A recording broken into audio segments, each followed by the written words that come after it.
गुरुर्ब्रह्मा गुरुर्विष्णुः गुरुर्देवो महेश्वरः गुरु साक्षात् परब्रह्म तस्मै श्रीगुरवे नमः। विश्वकर्मसमारम्भं शङ्कराचार्यमध्यमाम् अस्मदाचार्यपर्यन्तं वन्देहं गुरुपरम्परां। जय अनंत सद्गुरु महाराज की जय। श्री श्री अनंत सद्गुरु आत्मबोधामृत गायत्री ज्ञानपीठं నుండి మీ దయానిధి వసుంధరాచార్యులు గాయత్రి పీఠాధిపతులు అట్లాగే ఈ యొక్క మందిరంలో ప్రతి ఒక్క రోజు లేదా వారం మన శిష్యులు మన భక్త బృందాలు వీళ్ళంతా వచ్చినప్పుడు ఏమవుతుందంటే సత్సంగం జరుగుతూ ఉంటుంది. సత్సంగంలో భాగంగా వాళ్ళు అన్నారు, స్వామి మనసు ప్రశాంతత ఎలా వస్తుంది, అట్లాగే వైరాగ్యం ఎలా కలుగుతుంది, ఇంత సమాజంలో ఇంత మాయలో మనం ఉన్నాం కదా, ప్రశాంతత ఎలా జరుగుతుంది, ఎట్లా ఉంటుంది, ఏకాంతగా ఎలా కూర్చోగలుగుతున్నాం, కూర్చుంటే అన్నీ కూడా మన కర్మలే కనిపిస్తున్నాయి తప్ప ప్రశాంతమైన మనస్సు స్థిరంగా ఉండట్లేదు కదా, దీనికి ఏమిటి అని అడిగారు. ఆయనలారా మీకు కూడా భగవద్బంధువులు మన ఆత్మబంధువులు మీరు, మీ అందరికి కూడా ఒక మాట చిన్న విషయం చెప్తాను. బుద్ధ భగవానుడు మీరు చూసి ఉంటారు. బుద్ధుడు ఒకానొక సమయంలో ఏమీ తెలియకుండా వాళ్ళ తండ్రి రాజుగారు అయినటువంటి తండ్రి ఏమి ప్రపంచమే తెలియకుండా వారిని సాధారు. ఒకానొక సమయంలో రాజ్యాన్ని చూద్దాం అని వారి యొక్క మంత్రివర్గంలో తెలుసుకొని చెప్పి వాళ్ళ నాన్నగారిని ఒప్పించి తీసుకెళ్ళాడు. తీసుకెళ్తే ఏముంది, అంతా కొత్తగా ఉంది. అందుకని మీరు అన్నారు ఇందాక, ఇక్కడ కూర్చున్న అంతా మాయ కనబడుతుంది. కానీ ఈ మాయ అసలు ఏం తెలియని వాడిని తీసుకొస్తే ఇది కూడా ఒక మాయలాగా కనిపించింది. మాయలాగా కనిపించి ఏమిటి, ఒకటి గుడ్డివాడు ఏమిటి, ఒకటి చెవిటివాడు ఏంటి, ఒకడు కుష్ఠవ్యాధి ఏంటి, ఒకడు వంగిపోవడం ఏంటి, ఒకడు ఇలా ముసలోడు తెల్ల గడ్డం ఏంటి, ఎంటికలు నరవడం ఏంటి, ఏమిటి ఇవన్నీ మంత్రివర్గంలో ఉన్నటువంటి మంత్రులను అడిగాడు. స్వామి ఇదంతా ప్రకృతి ధర్మం అన్నాడు. మరి మనం కాలేదే, మనం ఎందుకు ఇలా ఉన్నాం, ఇప్పుడు వాళ్ళు ఎందుకు అలా ఉన్నారు అని అడిగాడు. ఇదంతా కూడా కర్మ ఫలితం స్వామి అన్నాడు. కర్మ అంటే ఏమిటి తెలియదు స్వామి.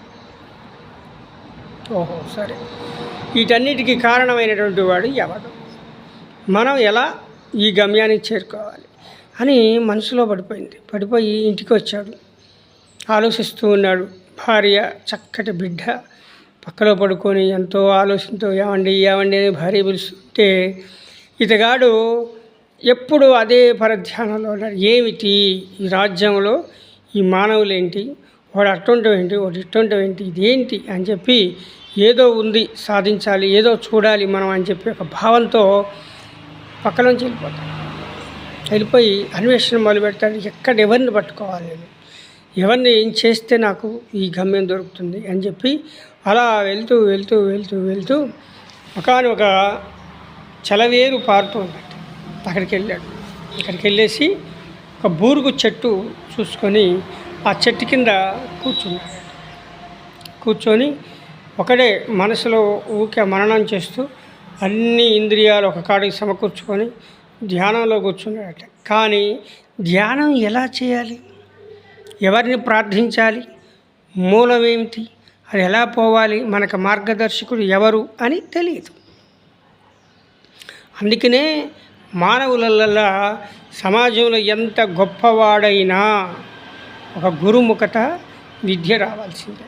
ఇప్పుడు ఉదాహరణకి స్కూల్ ఉంది, దాంట్లో టీచర్ లేకపోతే పిల్లలు ఏం చదువుతారు చెప్పండి, చదవలేరు కదా.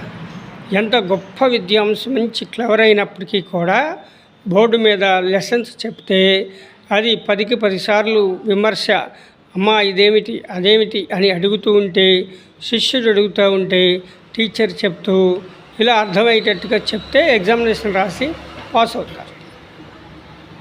అట్లనే గురువు ఆధ్యాత్మిక చింతనలో కూడా గురువుని ఆశ్రయించిన తర్వాత అప్పుడు ఒక మంచి విషయాన్ని గమ్యానికి చేరుకోవడానికి ఒక మంత్రం గురుముఖత మీకు ఇస్తాడు. నాయన ఇది వేదంలో ఉన్నటువంటి సారాంశం, గురుమంత్రం. ఈ మంత్రాన్ని కనుక నువ్వు ధ్యానం చేసి నీవెవరో, సత్యమేంటో, పరమేంటో, పరమాత్మ ఎవరు గురువు ఎవరు, శిష్యుడు ఎవరు, అసలు నీవెవరు, ఎందుకు వచ్చావు, ఎక్కడికి వెళ్తున్నావు, మన వాళ్ళంతా ఏమయ్యారు, వాళ్ళ అంతకు మునుపు ఏమయ్యారు, ఇప్పుడు ఏమవుతారు, ఇవన్నీ పరమార్థం తెలుసుద్ది నాయన. ఇది రాజయోగంలో మంచిగా నేర్చుకొని నువ్వు కృతార్థుడు అవ్వచ్చు అని చెప్పి శిష్యుడికి గురువు చెప్తాడు. దీన్ని గురువు యొక్క సద్గురుమూర్తి యొక్క సన్నిధానంలో మీకు ఈ గురుబోధ అనేది దొరుకుతుంది. గురువుని ఆశ్రయించితే సద్బోధలన్నీ కూడా మీకు తెలియజపరుస్తాయి. అప్పుడు ఈ యొక్క బుద్ధ భగవానుడు దాంట్లో కూర్చొని ధ్యానం చేస్తూ ఉన్నాడు. కానీ ఏ మంత్రం చదవాలి, ఎలా గమ్యానికి చేరుకోవాలో అర్థం కాక అలాగే కూర్చొని ఉన్నాడట. అప్పుడు ఒక మహర్షి అటు నుంచి వస్తూ ఉండగా ఆ మహర్షి చూశాడట. చూసి, నాయన ఎవరు మీరు, ఎందుకు ఇక్కడ కూర్చున్నారు, మీకు వచ్చినటువంటి ఇబ్బంది ఏమిటి అని అడిగాడు. స్వామి, ఈ ప్రపంచంలో మొత్తం కూడా ప్రతి ఒక్క జీవి సమానత్వంగా లేదు, ఒకటి అట్లా ఒకటి ఇట్లా, మానవుల్లోనే రకరకాల సమస్యలు రుగ్మతులు ఉన్నాయి.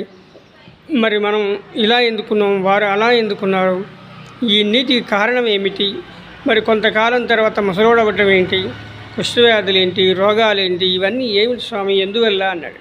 నాయనలారా, ఇదంతా కర్మానుసారిణి బుద్ధినిసారిణి కర్మ అని వస్తూ ఉంటాయి. మనం చేసుకున్న సత్ఫలితాలను బట్టి మంచి యొక్క బుద్ధిని ప్రసాదిస్తాడు భగవంతుడు. మనం చేసే దుష్కర్మను బట్టి చెడు ఫలితాలు వస్తూ ఉంటాయి. ఈ కర్మ అనేది మన శక్తి తగ్గిపోయినప్పుడో లేదా మనం ఉన్నత స్థితికి ఎదిగినప్పుడు ఇవి ఉపయోగపడుతూ ఉంటాయి నాయన. ఇదంతా కూడా దైవ నిర్ణయం, దైవ అనుచితం. అంటే దైవం చేసేటువంటి మానవుడు చేసుకున్నది దైవాన్ని స్వరూపంగా రాసి పెట్టుకొని ఎవరు చేసుకుంది మళ్ళీ వారికి రిటర్న్ ఇస్తూ ఉంటాడు నాయన అన్నాడు. అప్పుడు సరే స్వామి, నేనేం చేయాలి, నా పరిస్థితి ఏంటి, కూర్చుంటే నాకు బాగా ఆకలి, దాహం, దప్పిక వేస్తుంది, నేను ఎక్కువసేపు కూర్చోలేకపోతున్నాను, దీనికి తరుణ ఉపాయం ఏమంటే చెప్పరా అని అడిగాడు. అప్పుడైతే నాయన, దేహం ఆకలి దప్పుక అనేది దేహధర్మం, ప్రాణధర్మం. ఇలా ఎప్పుడూ కూడా ఆకలి దప్పుకుని దానికి లోపలుండి జఠరాగ్ని అలా చేస్తూనే ఉంటుంది.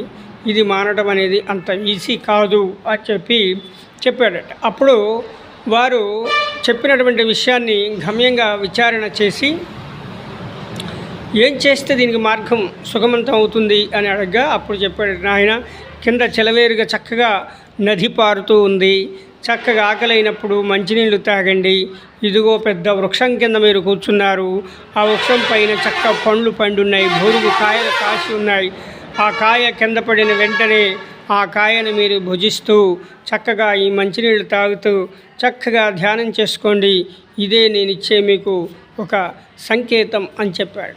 వచ్చిన వాడు ఎవరో కాదు, సాక్షాత్గా గురువు పరమాత్ముడే అని భావించి అక్కడి నుంచి ఆ స్వామి వెళ్ళిపోయాడు. సరే, ఇదే విధంగా కూర్చొని ధ్యానం చేస్తూ ఉండగా ఆయన చెప్పినటువంటి నియమనామాలు మొత్తం కూడా పఠిస్తూ అలాగే ఆకలి దప్పుకైనప్పుడు కిందికి వచ్చేసి మంచినీళ్ళు తాగి ఆ బోరుగు చెట్టుకెళ్ళి పైకి చూస్తున్నాడట. చూస్తూ ఉంటే ఎప్పుడు పండిన కాయలు అప్పుడే గాలిలో కలిసిపోతున్నాయి. ఏమిటి ఈ స్వామి నన్ను ఇలా పరీక్షించాడు, నాకు బోరుగు కాయలు అంటే పైన కాయలు పండి కింద పడతాయి, ఆ కాయలు తిని ఆకలి తీర్చుకో, దాహం తీర్చుకో అని చెప్పాడే, కానీ కాయలు పడటం లేదే అని చెప్పి అలాగే ధ్యానం చేస్తూ ఉంటే ఈ ఆకలి తీరకపోగా బాగా కఠినంగా ఇబ్బంది కలుగుతుందట. ఇక లాభం లేదని చెప్పి మళ్ళీ మంచినీళ్ళు తాగి మళ్ళీ కూర్చున్నాడట.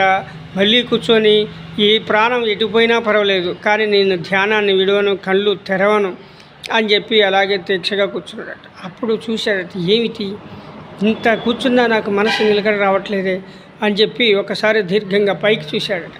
పైకి చూడగానే కాయ, బోరుగు కాయ టాప్ అని పేలిపోయి పైన మొత్తం దూదంతా కూడా గాలిలో కలిసిపోతుంది.